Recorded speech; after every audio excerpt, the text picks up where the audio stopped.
marka wixii boqolaal waxyaalo isdaba ordahaya iyo international community la yiraahdo oo wax gacishanay dalkan aanay jirin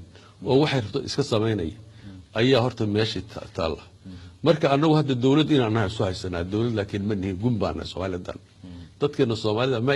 waxay aaminsan dawladda war dawlad ma nihin adoon baan nahay xorriyadeedii waa la qaatay dalka inaan xoreynaa loo baahay gacanteena waxa kuma jiraan waxa intaas sii dheer dad la adeegsanayo lagu shaqaysanayo meel walba joogo dadkeena laga helay xaaladu horta halkaas ku sugan marka aan intaas aan dheero aadama xildhibaan hay dalkeena maamulkiisu sidoo maxamed daraha gacan inaga inooguma jirto walayna maamula laakiin waxaan ka xumahay cidda ina maamushana ma naqaano anu waxba kama qabeen maanta hadii la leeyahay waxa idin haysta oo idin xukuma dal hebel muddada inta leeg buu idin haynaya waxa soo qabanaya hadii la oran lahaa waxba kama qabeen laakiin hadda maxaan arkaa yani adduunka yani waxa la leeyahay waxaan ka xumahay Ethiopia iyo Kenya maanta arrimaha Soomaaliya inay maamulaan inay xaraan taan qaba waxaan qabaa annagu nabad baan rabnaa inaan ku wada noolaano waa dariskayagii ma nabcin laakiin annaga hadda xaalkan taaganahay inay ka faa'iideystaan oo ina maamulaan waxaan qabaa inay tahay xaq darro teeda kale Soomaaliya maanta waa dhimatay waa gowracanta cadowgeedina gacanta ku jirta historically annaga cadowgan waligay yahay konferensadii Paris Berlin Dispersion de la Africa marka Afrika la qaybsanay markiina la qaybinayay raboodkiina la ku qaybiyay yani wuxuu ahaa midka haddana ku wadu ah ama awal lagu bilaabayba yaa raboodka keenay Ingiriiska keenay safiirkii Ingiriiska u fadhiyay Abyssinia la dhigay Ethiopia waa lama dhigi jirin Abyssinia baqla iyo farda asagoo dalkeeno dhan maray kulli dabadna rabood buu qoray uu leeyahay qabaa'ilka geeska Afrika dega waa qabaa'il isku nooc ah oo aan kala gedisnayn oo isku dhaqan oo isku afa oo isu eg oo kala gedisnayn oo muslim oo wali Shaafici ah waxayna ku sii fidahayaan Abyssinia iyo Kenya waxayna dadalkaas ay ku sii fidahayaan dad aan diin lahayn ba ka horay waa in muslimiinayaan marka laba waxyood baa la yeelo koowa marka warayso socodkay ku socdaan halka hal xakameeyo la soo celiyo qodobka labaad iyo hal dawlado badan loo dhiibo si loogu abuuro different culture markii hal dawlad ay haysta hadii hal dawlad loo dhiibo xoog hadu way kacayaan hal mar bay awoodoodu muuqanaysa marka hal kala gogoyo hal kala jirto fikradaas aan ugu soconaysa wuxuu xusaya ninkaas waliba mataqaana Axmed Gurey iyo wixii aynu sameynay waxa soo muusheegaya darawshida ka dambeysay marka waxa way annaga waxa mashruuc baan ugu socdaa mashruuc ugu socdaan waxa way geeska Afrika iyo Soomaaliya doonma dawladda macna ay ka dhalato haddana waxaan loo adeegsanayaa waa federasiyonaha qabiilka weeye shakhsiyaad la adeegsanayana waa nalkeel oo domestic rabaayada waa nalkeel waxa laga sameysanayo sida daraadeed marka waxa weeye dadka dhalinyarada meelaha fadhiyan wax dhageysanaya annagu waaga idin la bidahay waa dagaalami jir safaaradaha gub jiray magaalada burburin jirnay waana la ka baqi jiray codka iyaga socon jiray soo garmis marka waxa lagu ciyaaray mustaqbalkiina waa dhalinyarada meesha joogto annagu odayaal baan waqtiga waa soo dhamaysan waxa weeye dhalinyarada lagu ciyaaray waqtiina lagu ciyaarin qabiilka iyo qurunka iyo wadaadka xunka kaaro Soomaalinimadina u soo laabto dalkiina xoreeyo la dagaalama isticmaalka iyo wax xogtaan afkoodayna ku cadeeyeen labada xildhibaan inaan baarlamaanku wax shaqaha u hayno dalkuna oo mustacmar oo ku jiro afkooday ku cadeeyeen oo maanta dawladu ayna jirin oo gudaysi dalku oo dib u galay labada xildhibaan afkooday ku cadeeyeen marka su'aalaha aan weydiilahayn oo ka weydiilahayn meesha loo socdo iyo ummadda Soomaaliyeed meesha gaaraysa ama ay hiigsanayso hadda waa iska cado ayagii baa sheegay ayagaana xildhibaan ummadda ayaga xildhibaan u ahay ayagiina sheegay yiri baarlamaanna ma jiro dawladnimana ma jirto dalku wuxuu ku jiraa gumaysi buu ku jiraa ayagaa nagu yiri caawa waxa laga rabaa marka hadii marxaladaas dhacday xildhibaanadii dalka u dhaartay yihiin ay ogaadeen dalku inuu gumaysi galay dalku tala qaran buu u baahnay talada arinta ma waxaan se ku sheegaya aan waxaan qabaa baarlamaanku waa run oo waxyaalo fara badan ana qiraya oo sheegaya dalkani inuu gumaysi ku jiro halka waxaa la yidhaha ceel jaalle meeshii la odhan jiray annaga soo xildhibaannimo nihin ma galno ma geli karno waxaa jooga tirada waxaan ka hadlay anigu markii dhaweyd ciidamada afrika ee jooge ciidamo reer galbeeda oo dal walba ciidan ka jooga ayaa jooga mana ogin waxay qabtaan iyo waxay sameeyaan ma naqaano awood baa lagu haystaa kolkaa waxa weeye baarlamaankun maahee shicibka soomaaliyeed ayay u taallaa isagoo isku duuban oo mid ah inuu cid walba wejiga ka horgeeyo uu naga baxa yidhaahdo anu maba garanayo hadda dadka ciidamadan jooga cid kasta ahaadaane dalka soomaaliya waxay u qabtaan walaana garan anigu ma garan shacbi aan laga baqin shacbi maaha anu hadda kahor baarlamaankan ka hadla waxaan idhi xukuumadda iyo madaxtooyadu waa inay baarlamaanka ka baqaan baarlamaankuna waa inuu shacbiga ka baqa shacbi laga baqaa waa la waayay shacbiga haddaan laga baqinna baarlamaanna ma jirayo xukuumadna ma jirayso nin walba wax ruu samaynaya soomaalidu waxay ku mahmaahdaa soomaalidu waxay ku mahmaahdaa waa mahmaahyo duqa soomaali kal baqay leedahay kal xishooda male haddaan la baqin oo shacbiga indhihiisa iyo soo jeedistiisa ficilada laga baqin nin walba wax ruu samaynaya waa idin iibsanaynaa baarlamaanka haddaan nahay xukuumaddu wax rabtay samaynaysaa madaxweyne wuxuu rabu samaynayaa soo garmaysa waxa weeye marka horta nuqda shacbi laga baqo oo aan loo soo dhowaan karin oo waxooda aan la taaban karin oo hantidooda la boobi karin oo la dhici karin nuqda oo midnimadii iyo sharaftooda ilaa markaasaan anaguna baarlamaan fiican noqonayna oo aan idinka baqayna oo idiin shaqaynayna wadankii gacantuu ka baxay sidaa noo sheegteen mustaqbalkii ummadda soomaaliyeed gaar ahaan dhalinyarada soomaaliyeed mugdiya gashay muddo 25 sanana wadanku burbur iyo dhibaato ku sugnaa waxaan idinka rajaynaynay in dalku aad nidaam iyo kala dambeyn u dejisaan maadaama aad tihiin xildhibaano qaran ee sharci dejiyaalna aad tihiin haddii wadankii aad aragteen in mugdi uu galayo waqtigiina xeere iyo kala fandhaal kala dhacayna aan joogno waxa idiin hara ee hal sana yihiin maxaad mar hore noogu sheegi weyseen si aan uga hortagno oo aan idiin dhagaxyeeno oo cid kasta oo dhibaato u keenaysa wadanka aan uga hortagno waana mahadsantihiin marka waxa weeye federazione waa antinazionale mana noqon karnaa waa antinazionale wey waa qaran dumis waa Soomaaliya halka la tagto weligiis soo imaan wey marka waxa weeye arrinta Soomaaliya wax dhow maaha wax u baahan sacrifice u baahan fikir badan u baahan dagaal waxaas loo baahan yahay ha loo diyaar garoobo dalka in la xoreeyo cadawgeennii baanu gacanta ugu jirnaa cadawgeennii traditionalka gacanta ugu jirnaa asagaana kala qaybinaya asagaa isku keendiraya asagaa na dul fadhiya waxa maanta Ethiopia dalka gacanta ku haysta Ethiopia anaga ehel nooma ah runta marka rabta qaar baa waxay walaalaha Ethiopia ku dhahayaan Ethiopia anaga ehel nooma ah walaalkayana ma aha cadawga koowaad adduunku qabno ayaga wey mana ay qaldaneen annaga qaldan markii aanu Ethiopia burburtay soo celiyeen Soomaaliya keenay soo galmay ayaguna Soomaaliya burburtay inay si burburiyaan ma isu keen maayaan marka waxa weey horta in la fikra loo baahay annaga Ethiopia dalku ma haysano dad Soomaaliya xukuntay kilka shanaad bay noqdeen maamul bay sameeyeen kuwa haysano laakiin jamhuuriyadda rabay inay qabsadaan oo baabiyaan qabiil kala qaybiyaan oo eberna ka dhigan dawlad aan noqon marka waxa la yeelayaa war arintu maaha baarlamaan baasaas hebel baasaas ma taagne aynu runta soo dawlad manihina dawlad aan raadsano gobol doona noqon xorriyaddeenu dooran xaqada taawi yeena waqti iska qaadi hebel baa ehel mooyihiin in dad micnaha Soomaali dalka u keenaan maalgoodyada gabra xukuumadda ayaa dad keenay dalka oo naqana anoo ilmo gabra soomada waxa weeye marka yaan wadada laga leexanine aynu wadada saxa aynu aadno oo wix xun aynu ka dagaalamno wix fiican aynu gacan siino saas danta ummaday ku jirtaa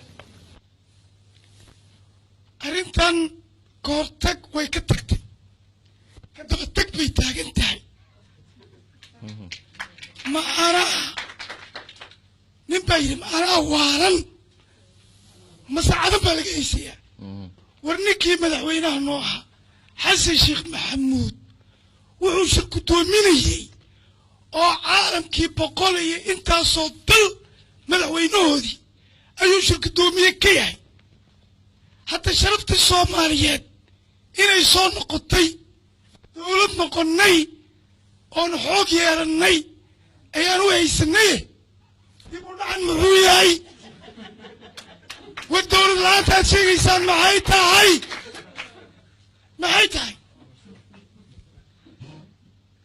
meeshan 26 sano dalka disaster baa ka dhacay dhammaanteen traumatized nahay trauma ma aha oo keliya macnaha waddankan wuxuu ahaa 26 sano kadib in wax laga qabto manta yartiga xildhibaanadiina mar kasta iska soo horjeeda kulli waxaad qabtiin cudurada ku dhaca dhimirka waa bilxaqiiqa waa wallaahi waa billaahi waa tallahi waa suspicious shaki waxbuu haday waxbuu qariyey waa shaki miiran wey gabadha waa runteed haddaad run sheegaysin dad caafimaad qaban aad haydeen aan iska qabanne maxaad hore noogu sheegi weyse maxaa hore noogu sheegi weyse laa ilaaha ila allah laa ilaaha ila allah kollay taba aniga waxaan dhihi lahaa xildhibaan cabdi xaashi iyo walaalkay xildhibaan maxamed cabdi yuusuf xasaanad bay leeyihiin kuma xadgudbi karo laakiin waxaan dhihi lahayn halkaasaan fadhiisanno aan tashan annaga saasaan caawa dhihiraa oo taladii maanta ma fahantay ciidankeennii aan tashanno kutaabkeennii aan isku xukunno ma fahantay shabaab yaa nala qabadsiin aniga saabaan dhihi lahaa mar horaa dalka lagala googoosan lahaa waxa laga baqayo ee etoobiya muxuu ahaa kenya maanta derbiga u dhisatay iyaga weeye wasalaamu calaykum waraxmatullahi wabarakaatu هذا واصل هيا اوكي هيا دكتور حبيب هيا waad mahadsan tahay annagu waxaan kuu sheegnay hadda yacni been inaan ku hadlo oo aan idiin sheego ma rabo anigu waxa weeye xildhibaan baan ahay dalkan u ahay ma geli kara xalane waa dalkaygii waa xeradii askartayda lagu tababarayey ma geli karo marka ma waxaan ku idhaahdaa xor baan ahay oo waxaan ahay dowlo xora oo taagan baan ahay miyaan ku idhaahdaa ya nicholas kay dadu xukumo airborka loogu yeeranayo aan sharaftayda ilaalinayn anigu ma ilaalinayo waxa weeye madaxweynaha xasan sheekh annagaa dooranay raggii doortay baan ka mid ahaa anoon aqoon baan doortay ayaan dhexdaasa wakti hadda sanad laga joogo ayuu ii yeer wuxuu yidhi oday maxamedu inaad bal ila talisaan rabaa waxaan idhi dhegayso anugu derajana kaama rabo xoolana kaama rabo xilna kaama rabo hal xabba keliyaan kaa rabaa soomaaliyaan kaa rabaa soo garmis soomaaliyaan kaa doonaya soomaaliya midnimadeedii iyo sharafteedii wada jirkeedii iyo horumarkeedii inaan ka shaqaysan karo without condition baan kula shaqaynaya aniga wixii la mida baan kula shaqaynaya soo garmis waxaan idhi madaxweyne markii ninku noqdo saaxiibna male cadowna male farusaan bi maxamed siyaad baan soo qabtay maxamed siyaad oo miiraas gambooni ilaa meesha la yiraahdo lagu caddo guulwasiya la leeyahay oo hadduu yiraahdo 100 nin hal dilo maalintii loo sabcinayo ayaa wuxuu sameyn jiray dadka ugu fokacaanka iyo asaga ugu necb intuu soo qaado darajo siin jiray markii la yiraahdo maxad ninka kacandiidka shaqada u dhibtay wuxuu jiray kacandiid baana madaxweyne u ah dhageyso adigu xaafad xamar ma xukuntid madaxweyne dib u heshiisiineed baa tahay dal burburay madaxweyne u tahay qof walba intaad u tagtay lugaha ku dhow dalka midnimadiisa walaaltinimadiisa ka shaqeey soo garamaysid baan kula taliyay waa iga diiday waa yahay buu yiri laakiin koox yar damir jadiid ah hoos ka gal soo ma garan dhageysaad ma garan soo ma garan maqal madaxweyne ma noqon karo kaaba kooxeed ma noqon karo waa inuu dadkoo dhan u dhaxeeyaa soo garamaysid marka horta waxaad sheegaysid adee annagu dawlad baan rabnaa darajo ma rabno aniga ninkaani wallaahna darajo u rabno darajo aan soo qaban waa yartahay aniga madaxweyne ma noqon laakiin inta kale dhan waa noqday caawa haddaan nitana wallaahana shiin layga dhaxlaynay billaahi tallaahi soo garamaysid wallaahna layga dhaxlayn wallaahi billaahi tallaahi soo ma garan dalkayga iyo dadkaygaan shaqo jeclahay anugu meel aan kasoo shaqayna ma jirto waxaa weeye madaxweyne fiican oo soomaali muwaadin aan doonaya aniga ayaan rabaa kaan rabaa kaa weeye waxaan rabaa baramister wadani wanaagsan waxaan rabaa baarlamaan fiican waxaan rabaa shacbi fiican kulli keego taa weeye marka waxa weeye haddii qof wax sameeyo waxba laga sheegaya waxna lagu qaban karaa soo garmis marka waxa weeye horta xaaladda dalku waxa weeye saa idiin sheegayo ha u malaynina wallaahi billaahi tallaahi Soomaali inaysan dawlad ahayn ben baan noo sheegaya inaan dawlad ahayn ben baan noo sheegay wallaahi inaan dawlad ahayn Nicholas Kay baan xukuma iyo safaarada xun European ka xukuma ayaan xukuma ma aaminsan xildhibaan inaan hayani soo garmis waxa loo baahan yahay xorriyadeena inaan u dagaalano dalkeena in la qabsadaa la doonaya cadowgeena gacanta ugu jirnaa taas ogaada dalkeena yaa maanta gacanta ku haya yaa saaxiib meel walba dalkeena baddeena qashinkana waa lagu dagaalaa kalluunkeena iyo xoolaheena waa laga urursadaa diimaynta bali doogla habeenkii intaasoo diyaarad baa laga rartaa oo la soo inta la gurtaa la qaataa Mareykan baas military Mareykan ayaa ku yaala ayaa ku yaala waxa weeye marka aynu indhaha kala qaadno waxa weeye aanu aragno dalkeennii wixii dadkeennii waxay yihiin aynu dagaalano inaga daayo ma taqaanaa sheekh hebel baa xun hebel baa fiican aynu dagaal gal xaqiiqada markaa rabtaan Soomaali xor ma aha oo idin sheegay dad aaminsantii inaan xornahay ma nihin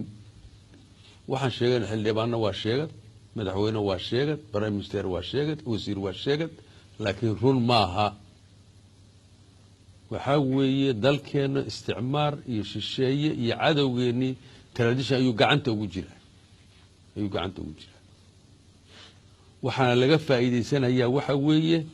kala qaybsanaanteena iyo dareen la'aanteena iyo wadanida xumadeena baa laga faa'iideysanaya waxa weeye marka wax allaala waxa laga hadlayo dhan waxa keeni kara dawladda Soomaaliya wadaniga keeni karta oo qarannimadii iyo midnimada ummadda Soomaaliya doonaysa baa keeni karta barlamaan wadani ah oo wadanka u dhimanaya keeni kara hoggaan fiican oo mataqaanaa leadership hoggaan fiican dalka ku hogaamiyo wadanadii wanaag ayaa keeni kara dareen la'aanna waa qabnaa Soomaaliya feejignaan jirtay oo digniinta qaadan jirtay oo waxa dulmiga ku socod garan jirtay ma jirto maanta waa la indhabeelay waxaana inda tiri qabiil iyo danaysi taliyaan wax kuma maaha ma waxaad u nooshaa inaad wax cuntid mase waxa wax cuntaa inaad noolaatid maanta Soomaalidu waxay u nooshay inaad wax cunto kaliya qof walba wuxuu liqu raadinaya qof ka fakaraya dadka masaakiinta baabay waxoodii ma jiro nin walba inta qaato guriga ku gato dibadda geysto ka shaqeynaya